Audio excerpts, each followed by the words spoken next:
Does anyone actually still buy the newspapers and look through the sports pages? I got mine today, and I do actually get out there and get to the local corner shops and get my newspaper. But yeah, it seems to be something of the old school days, doesn't it? Newspapers, looking through it for stories and actually getting all of your headlines. Everyone's doing it online. So, you know what?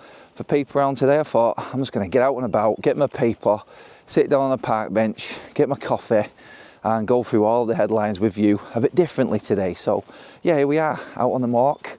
I've just read through most of the papers, had a little glimpse. Does anyone else do that, where you just look through all of the papers to see what the best headlines are and actually then pick the paper that you want, whichever one has the best looking story and what sort of standout headlines anyway. But yeah, today for a United fan, it's hard to avoid the painful, which is a Liverpool win, a City win and an Arsenal win. Luckily for us, Chelsea obviously lost last night to, let's be honest, as United fans, not really that concerned when Aston Villa actually do well. I actually like Villa. I like the club, I like the stadium, so I'm happy that they're doing well. But the others, well and truly in the fight now. I'm not concerned about Liverpool, and the papers today have been talking about Florian Wirtz getting his first goal. Yeah, that's important for them, but it's still another really poor performance for Liverpool. They're 2-0 up at half time and then clinging on again like they was against a 9-man Spurs side the week before. So yeah, I actually think that Liverpool are still shaky. I think they need investment in January, believe it or not, after spending £500 million. And the papers pretty much going down the same road with Liverpool there. In terms of Chelsea though, Maresca's job, whoa, he has got some big games coming up for Chelsea. 1 win in 5 for him, not looking good for Maresca at the moment at all. And I fear for him. I do fear for him and how Chelsea operate, that Maresca's time is up. They, yesterday, Chelsea had, and I watched the game, 60% possession, 60% at that end of that game. It was 70 at one point. Villa didn't have a shot, never mind a shot on target, an actual effort, until about the 60th minute. And then Unai Emery, total opposite end of the scale when it comes to managers. Maresca obviously finding his feet. Unai Emery's been there, done it, come back again, even stronger. What a manager! 11 wins in a row. Watkins on the bench, but when he made them substitutes, Amadou Onana and Ollie Watkins changed the game completely. Instantly, Morgan Rogers had someone there to play alongside and link up off. And bang, 2 goals for Ollie Watkins, 3 points for Aston Villa. Comeback win away from home against one of the rivals up there for the top 4. And I think Villa fans will be all right with a top 4. But it's a question I've got to ask everybody right now. Are Villa in the title race? They're only 3 points off Arsenal. And guess who they play next? Arsenal on Tuesday night. What a game that is going to be. And honestly, looking at the other headlines in the papers right now, you've got Manchester City there as well. Obviously, that was a grind-out result yesterday at the City ground. Poor first half. All of the big guns having shocking performances in one half of football, really, yesterday. I mean, Arsenal not great in the second half.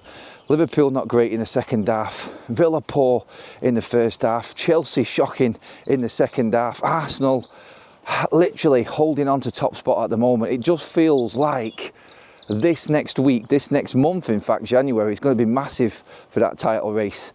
I think if City get up there by a game week, and by that I mean obviously equal games played and City are ahead of Arsenal, I think City will take it. I do. That's where I'm at the moment anyway, and that's my mind. But reading through the papers, it's pretty much the same.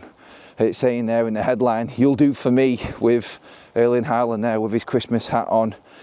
I mean, seriously, he didn't really do much yesterday.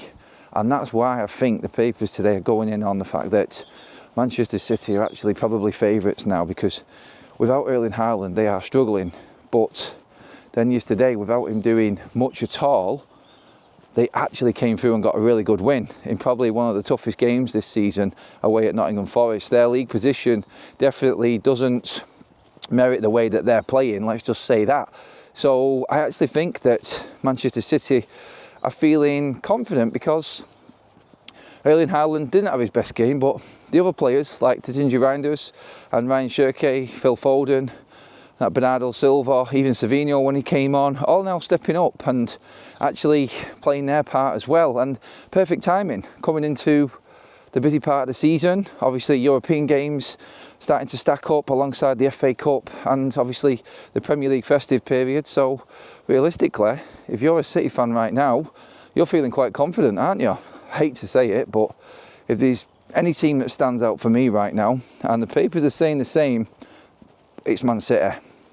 But the headlines are definitely going to Aston Villa though, and I think they deserve them as well. And Emery coming back, he's just set up in it for Tuesday night, because you look at that game and you go, well, Emery going back to the Emirates, and then you've got obviously the turnaround, the so-called turnaround at Arsenal, the big Arteta push for the title, and then the man that got shoved out and wasn't given the right amount of time at Arsenal takes that top spot away from them. Yeah, Villa won't be able to go top, but I guarantee Manchester City will be top if Arsenal don't come out on top. It is such a massive week for Mikel Arteta and Arsenal, because I think it's turning points in season like this and where you actually see, and this is where the papers are going in as well.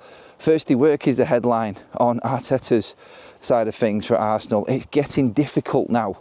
It's getting difficult. I mean, when you see the fixtures that are coming up and that game now against Villa for Arsenal, when you look at it, you've got to just say that that's the season defining game for him. It is. That's where this title is going to be decided, because with that game being played and City ready to pounce, I think the Arsenal fans will start to turn on. I think they'll start to turn on Mikel Arteta. I do. They'll say they won't, they'll say they're not, but them doubts will creep in, and I think it is all just building up to that. I think this is what the papers are saying. These are the headlines, and you know what? The morning papers today are all for that three-way fight. Villa 100% in this race, but I think they're going to have the decisive say in terms of City and Arsenal as well. They're obviously the favourites, City and Arsenal, but I think it's going to come down to what Villa do in this time. I think they'll just get right in the middle of it. City taking points off Arsenal already. Yep. Sorry, I'll say that again. Aston Villa have taken points off Arsenal already this season. Aston Villa have taken points off Manchester City already this season as well. I think they're going to do the same. It's whether Aston Villa stay fit and keep that full squad available, because if they do, they can win the title. I can't believe I'm saying that. But 11 wins in a row is something we only thought the free-flowing, stylish Pep Guardiola sides could do in this league. That is a phenomenal run, and that is what Aston Villa in the morning papers today deserve to be top of in terms of headlines. They are the ones that everyone's talking about now, and quite rightly so. Ollie Watkins' form is big, and that battle of the tens for that England spot. Cole Palmer was, I think, yesterday for Chelsea, way off it. Morgan Rogers didn't have his best game, but in them moments, them crucial moments, I think Morgan Rogers is definitely tipped for England's number one. Again, another story in the paper there about that battle that Thomas Tuchel has got to decide on, because Phil Foden's knocking on the door. Jude Bellingham's going to have to do bits over in La Liga to get in this England side. But look, let me know what you think anyway. Where do you think this title is going now? Is it a three-horse race? Can Villa do the unthinkable?